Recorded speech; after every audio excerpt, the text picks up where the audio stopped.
Good morning students, welcome to class 11th commerce and our subject is accountancy and the topic is accounting equation. In the previous session we have discussed how to prepare accounting equation और उसी से related हमने कुछ topic discuss किए थे previous session में. आज हम उसी को आगे कंटिन्यू कर रहे हैं. तो before starting our session first of all discuss the learning outcomes कि इस सेशन के हमारे लर्निंग आउटकम्स क्या होंगे. Student will be able to understand what are the different things student will be able to understand. वो क्या क्या चीजें होंगी. First of all they will understand that every transaction have dual aspect और dual effect. हर transaction के कितने effects होंगे? Dual. Secondly they understand the effect of transactions on assets, liabilities, capital in the accounting equation. वो ये भी समझ पाएंगे कि assets और liabilities और capital पर किसी transaction का क्या impact होता है, क्या effect पड़ता है उस transaction का assets, liabilities और capital पर. Thirdly they develop the skills to give examples of transactions on given particular effect in accounting equation. वो ये भी समझ पाएंगे कि यदि हमें एक particular effect given है और उसके बेसिस पर हमें जज करनी है ट्रांजैक्शन तो they can certainly judge that. वो आराम से बता पाए. तो इस आज की क्लास में हम ये डिस्कस करने वाले हैं. यदि आपको एक पर्टिकुलर अफेक्ट गिवन है और आपको ये जज करना है या ये बताना है कि वो ट्रांजैक्शंस क्या होगी तो आपकी वो स्किल्स होनी चाहिए. आप बता पाए on the basis of analysis. आप कैसे एनालिसिस करेंगे. तो let's start this video. Start करने से पहले हम कुछ एग्जांपल डिस्कस करते हैं. उसी के बेसिस पर हम जज करेंगे कि उसकी ट्रांजैक्शंस क्या होगी. तो पहला एग्जांपल लेते हैं. इस एग्जांपल में बेसिकली करना क्या है, वी हैव टू जज द ट्रांजैक्शन पार्ट. सपोज आपको बोला गया give examples on the basis of given affect. जो आपको गिवन अफेक्ट दे रखे हैं उसके बेसिस पर आपको ट्रांजैक्शन जज करनी है कि वो ट्रांजैक्शन क्या होगी. तो पहला अफेक्ट ले लेते हैं increase in asset and decrease in asset.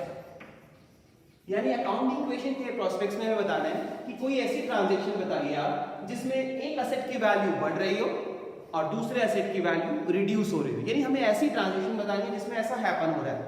तो ऐसी बहुत सारी ट्रांजैक्शन होती हैं. जैसे एग्जांपल के लिए हम बोल सकते हैं गुड्स परचेज्ड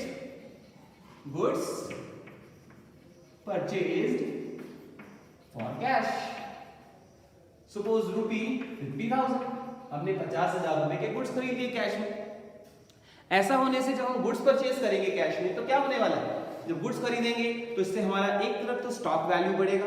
तो स्टॉक क्या है, असेट. उसकी वैल्यू क्या हो रही है, increase. On the other side cash value reduce हो जाएगी क्योंकि हम कैश पेमेंट कर रहे हैं. इसका मतलब यहां पर दूसरा इंपैक्ट क्या पड़ रहा है, डिक्रीज इन असेट. तो ये इसका एग्जांपल हो गया. क्लियर है. और भी बहुत सारे एग्जांपल हम दे सकते हैं जैसे फर्नीचर परचेज्ड फॉर कैश. ठीक है. तो हमें कोई एक एग्जांपल देना था, क्लियर कट हो गया एक ट्रांजैक्शन. सेकंड एग्जांपल पे चलते हैं हम.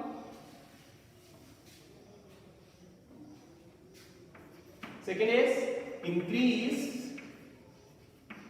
In asset and increase in liability.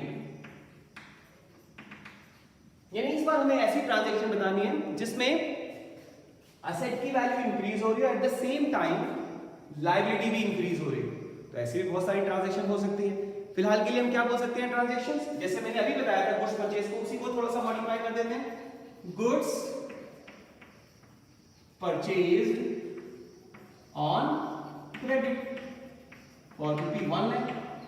हमने 1 लाख रुपीस की गुड्स क्रेडिट में खरीद लिए. इस बार जब हम क्रेडिट में खरीदेंगे तो क्या होगा, सबसे पहला इंपैक्ट क्या आएगा कि गुड्स परचेज कर रहे हैं तो बिजनेस में गुड्स आ रहे हैं. और यदि गुड्स आ रहे हैं तो इसका मतलब स्टॉक वैल्यू इंक्रीज कर रही है. और स्टॉक वैल्यू इंक्रीज करेगी तो इसका मतलब असेट की वैल्यू इंक्रीज कर रही है. तो पहला इंपैक्ट क्या पड़ा हमारा, असेट वैल्यू इंक्रीज कर रही है. तो यदि इसका एग्जांपल देना है तो ये तो सुटेबल लग रहा है यहाँ पर. एट द सेम टाइम क्योंकि हम ये क्रेडिट में खरीद रहे हैं तो दूसरा इफेक्ट क्या पड़ने वाला है, हमारी लायबिलिटी बढ़ेगी in the form of creditors. क्योंकि हम क्रेडिट में परचेज कर रहे हैं तो हमारे क्रेडिटर्स भी बढ़ने वाले हैं. तो इसका मतलब इसका दूसरा इंपैक्ट क्या हुआ, क्रेडिटर्स की वैल्यू इंक्रीज हो जाएगी. तो इसका मतलब ये इसका सुटेबल एग्जांपल हो गया. और भी मैंने बताया एग्जांपल ले सकते हैं, जैसे मैंने बोला गुड्स परचेज की जगह मैंने लिख दिया फर्नीचर परचेज्ड.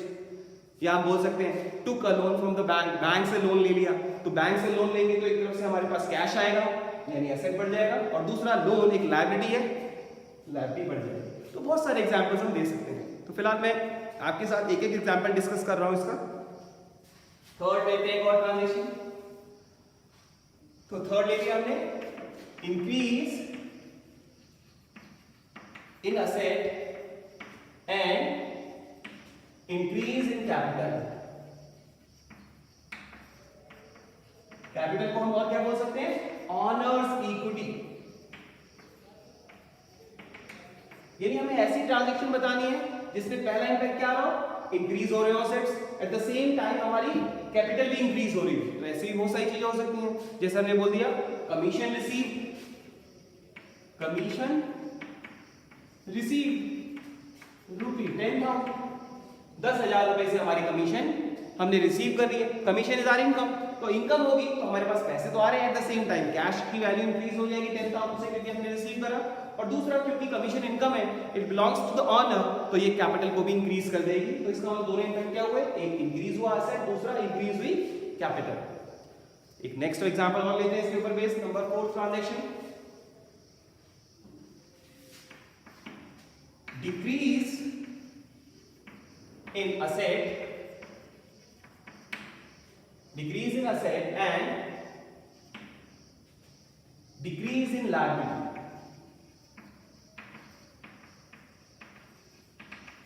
यानी हमारे असेट भी डिक्रीज हो रहे हैं और लायबिलिटी भी डिक्रीज हो रही है। यदि ऐसा है कि असेट भी डिक्रीज हो रहे हो और लायबिलिटी भी डिक्रीज हो रही हो, तो उस केस में हमें क्या करना पड़ेगा, हमें कोई ऐसा एग्जांपल देना है जिसमें ये दोनों चीजें हैपन हो रही हो। तो ये दोनों चीजें हैपन होने के लिए क्या करना पड़ेगा कि हम किसी लायबिलिटी को पे कर दें, तभी हमारे असेट भी कम हो जाएंगे। तो जैसे मैंने बोल दिया, जैसे हमने गुड्स को परचेज किया था क्रेडिट में, तो हमारी लायबिलिटी है तो मैं उसको पे कर देता हूं, पे टू क्रेडिटर्स, या फिर मैंने लोन पे कर दिया, लोन रीपे, मैंने उसको पे कर दिया वापस। तो ये दोनों एग्जांपल्स में क्या हो रहा है, मेरे पेमेंट होने वाली है, पेमेंट होने से कैश रिड्यूस होगा, और कैश क्या है, असेट। तो इसका मतलब पहला इंपैक्ट क्या पड़ा कि हमारे एसेट की वैल्यू रिड्यूस हो गई, और दूसरा इंपैक्ट क्या हुआ, हमारी वो लायबिलिटी थी जिसके लिए हमने पेमेंट की है वो भी रिड्यूस हो गई, यानी वो भी डिक्रीज कर गई। तो दोनों इंपैक्ट जस्टिफाइड हो रहे हैं इस ट्रांजैक्शन के हिसाब से। तो ये भी क्लियर हो गई होगी ट्रांजैक्शन। एक और नेक्स्ट लेते हैं एग्जांपल इसके ऊपर बेस्ड। नंबर 5, फिफ्थ पार्ट में लेते हैं decrease in asset and decrease in capital. यानी हमें ऐसी ट्रांजैक्शन बतानी है इस बार जिसमें एक तो असेट की वैल्यू रिड्यूस हो रही हो और सेकेंडली कैपिटल की वैल्यू भी रिड्यूस हो रही हो, यानी दोनों ही असेट भी और दूसरा कैपिटल भी रिड्यूस हो रहे हो। तो इसके एग्जांपल ये बहुत सारे हैं, जैसे हमने रेंट पे कर दिया, रेंट पे रुपी 5,000, या सैलरी पे कर दी रुपी 10,000 एंड सो ऑन। कोई भी ऐसा खर्चा पे किया तो इससे क्या होने वाला है, पेमेंट हो रही है तो कैश रिड्यूस हो जाएगा, और दूसरा कैपिटल कब रिड्यूस होगी, क्योंकि ये खर्चे हैं तो ये बियर करने पड़ेंगे ऑनर को, तो ऑनर के पैसे कैपिटल होते हैं तो वहां से ये रिडक्शन आ जाएगी इसकी, ये डिक्रीज कर देगा कैपिटल को। तो ये भी इसका एग्जांपल हो गया। नेक्स्ट लेते हैं part number 6।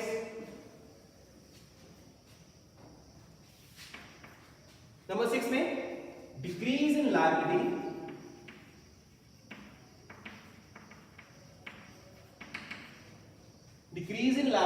And increase in capital.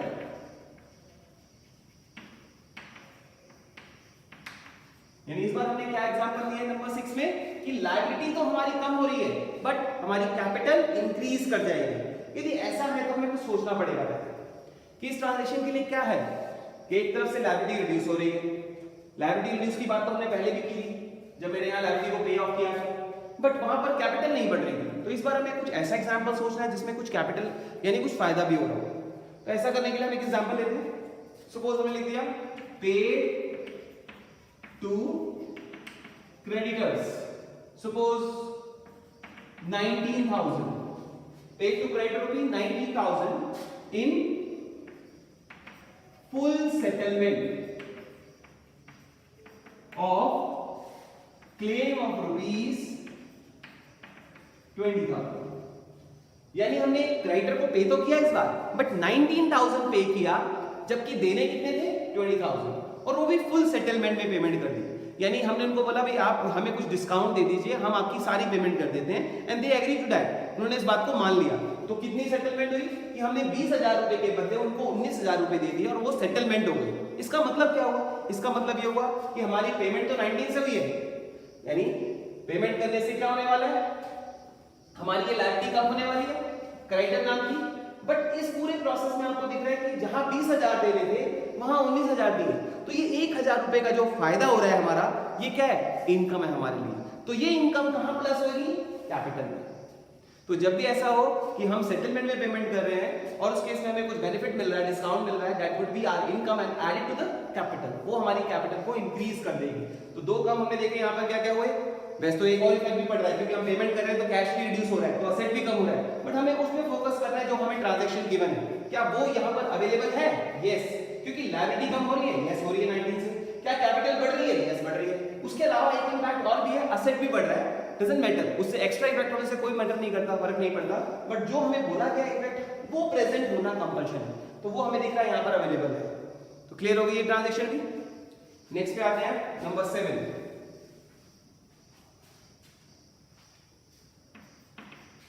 Number 7 है increase in liability, increase in liability and decrease in liability। यानी आपको दिख रहा है एक लायबिलिटी बढ़ रही है और दूसरी लायबिलिटी घट रही है। ऐसा कब होगा? नॉर्मली ऐसा तब होता है जब हम एक लायबिलिटी को पे करने के लिए दूसरी लायबिलिटी जनरेट कर देते हैं। ऐसा कब होगा? जैसे सपोज लोन लिया, किस लिए? क्रेडिटर्स को पे करने के लिए, तो लिख लेते हैं इसी को, टुक अ लोन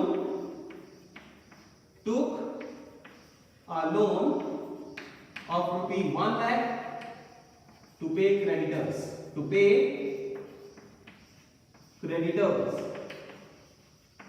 हमारे क्रेडिटर्स जो थे उनको पे करने के लिए हमने लोन ले लिया, तो लोन लिया तो एक लायबिलिटी बढ़ गई, तो इंक्रीज हो गई लायबिलिटी। किसको पे किया? क्रेडिटर को, तो एक लायबिलिटी घट भी गई। तो यानी जब भी ऐसा हो रहा है तो एक लायबिलिटी बढ़ रही है और एक लायबिलिटी घट रही है, तो आप इस तरह का एग्जांपल ले सकते हैं कि लोन लिया और पेमेंट कर दी किसी चीज की, किसी दूसरी लायबिलिटी की पेमेंट कर दी। एक बैंक से लोन लेके दूसरे बैंक को लोन री ऑफ कर दिया। सपोज मेरा एक बैंक का पीएनबी, मैंने वहां से लोन पहले का लिया हुआ था, अब उस लोन की रीपेमेंट की डेट ड्यू हो चुकी है और मेरे पास पैसे नहीं है, तो मैंने दूसरे बैंक को अप्रोच करके वहां से लोन लेके उसकी सेटलमेंट कर दी। यानी एक लोन दूसरे पेमेंट को करने के लिए ले लिया, तो इससे क्या होने वाला है, एक लायबिलिटी बढ़ने वाली है और दूसरी लायबिलिटी घटने वाली है। नेक्स्ट पे लेते हैं, नेक्स्ट एग्जांपल लेते हैं। 7th हो चुकी है ट्रांजैक्शन अभी तक। नंबर 8 में हमने ले लिया increase in liability and decrease in capital.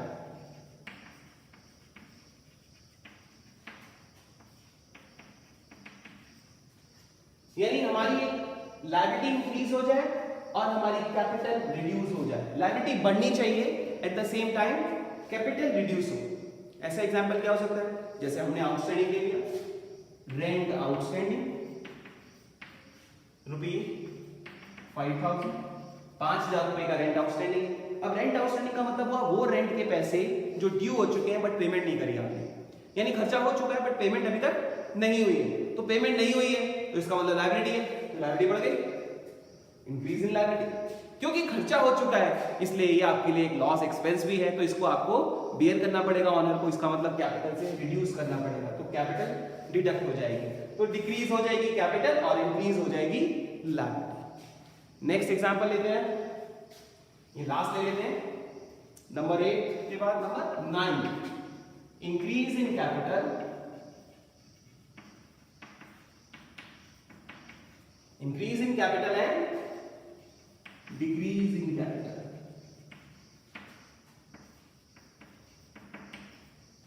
यानी हमें ऐसी ट्रांजैक्शंस बतानी है जो जिस केस में क्या हो, कैपिटल बढ़ भी रही हो और कैपिटल घट भी रही हो। तो इसको आपने याद होगा, अकाउंटिंग इक्वेशन में भी डिस्कस किया था, आपको याद होगा, मैं दोबारा बताया यहाँ पर तो क्या थी, इंटरेस्ट ऑन ड्रॉइंग्स, याद होगा आपको, मैंने बताया था इंटरेस्ट ऑन ड्राइंग बिजनेस के पॉइंट ऑफ व्यू से एक इनकम है, इसलिए हम उसे इनकम मानते हुए कैपिटल में पहले ऐड कर देते हैं। बट ये पैसे किससे लिए जाते हैं? ऑनर से, इसीलिए ये कैपिटल में से डिडक्ट भी किए जाते हैं। तो इसका मतलब इंटरेस्ट ऑन ड्राइंग कैपिटल में ऐड भी होता है और कैपिटल में डिडक्ट भी होता है। इसके अलावा एक और ले लेते हैं एग्जांपल, जैसे interest on capital, interest on capital. इस केस में भी सेम प्रॉब्लम यही है। इंटरेस्ट ऑन कैपिटल में क्या होता है? इंटरेस्ट ऑन कैपिटल बिजनेस के पॉइंट ऑफ व्यू से सोचे तो बिजनेस के लिए एक लॉस एक्सपेंस है, तो एक्सपेंस कौन बेयर करेगा? ऑनर को बेयर करना पड़ेगा। इसलिए पहला इंपैक्ट क्या हुआ कि कैपिटल में से हमने इसे डिडक्ट कर दिया, तो कैपिटल रिड्यूस हो गई। दूसरा, ये पैसे मिलते किसको है? ऑनर को ही मिलते हैं। तो ऑनर के पैसे कौन से होते हैं? Capital itself. तो ये इसलिए ऑनर को मिलने की वजह से ये कैपिटल में ही ऐड बैक भी किए जाते हैं। तो इसका मतलब इसका दूसरा इंपैक्ट क्या हो गया? इंक्रीज। तो दोनों ही केसेस में आपने नोटिस किया, इंटरेस्ट ऑन ड्राइंग हो या इंटरेस्ट ऑन कैपिटल, दोनों केस में कैपिटल में ही अमाउंट प्लस होता है और कैपिटल में ही माइनस होता है। तो ये कुछ हमने एग्जांपल डिस्कस किए जो आपसे एग्जाम में पूछे जा सकते हैं। ये आपके आइडिया होना चाहिए कि उसके लिए हमें एग्जांपल दे रहे हैं और हमें पर्टिकुलर अफेक्ट गिवन हो तो हम उसको कैसे आइडेंटिफाई करेंगे, कैसे बताएंगे कि उसके एग्जांपल्स क्या है ट्रांजैक्शंस के। तो आज की क्लास में मैं यहीं पे स्टॉप कर रहा हूँ इस क्लास को, ये मानते हुए कि आपको अब एग्जांपल्स देना आ जाएगा। आप उस इंपैक्ट को समझ चुके हैं कि ट्रांजैक्शंस के डुअल इफेक्ट है। आप देख रहे हैं हर केस में ट्रांजैक्शंस के डुअल इफेक्ट जरूर है। तो ये क्लियर कट हमें पिछली क्लास में भी हमने डिस्कस किया था कि हर ट्रांजैक्शन के अकाउंटिंग इक्वेशन में डुअल इफेक्ट पड़ने वाले हैं। और आज की क्लास में इसको हमने एक बार और इंश्योर भी कर लिया कि हाँ इंपैक्ट पड़ता है दो। और दूसरा ये भी देख लिया कि यदि हमें अब गिवन इंपैक्ट हो और उस बेसिस पर हमें बताना हो कि वो ट्रांजैक्शन क्या है, तो हम इजीली बता पाएंगे अब ट्रांजैक्शन क्या हो सकती है। तो मैं मान रहा हूँ कि आपको आज की क्लास अच्छे से समझ में आई होगी और अब आप भी अपने तरीके से डिफरेंट ट्रांजैक्शंस के कुछ एग्जांपल दे सकते हैं। अब इसी क्वेश्चन को, इसी एग्जांपल को घर पे खुद भी ट्राई करिए, but not the same example जो मैंने आपके साथ डिस्कस किए वो एग्जांपल्स आप नहीं लिखिए, अपनी तरफ से कुछ डिफरेंट एग्जांपल्स निकालिए इसके बेसिस पर। और यदि आपको कोई डिफिकल्टी आती है तो वो मेरे साथ शेयर भी कर सकते हैं। तो मैं आज की क्लास यहीं स्टॉप कर रहा हूँ। Thank you so much. Enjoy करने के लिए क्लास को, घर पे स्टडी करिए, स्टडी हार्ड, अपनी भी केयर करिए, अपनी हेल्थ के पर ध्यान रखिए और वीडियोस को आगे भी नेक्स्ट टाइम पे कंटिन्यू रखिए, कोई मिस ना हो जाए आपकी वीडियो। नेक्स्ट क्लास में हम इसी के आगे की अकाउंटिंग इक्वेशन का ही फर्दर पार्ट स्टडी करेंगे। Till then, thank you so much for watching this video. Take care.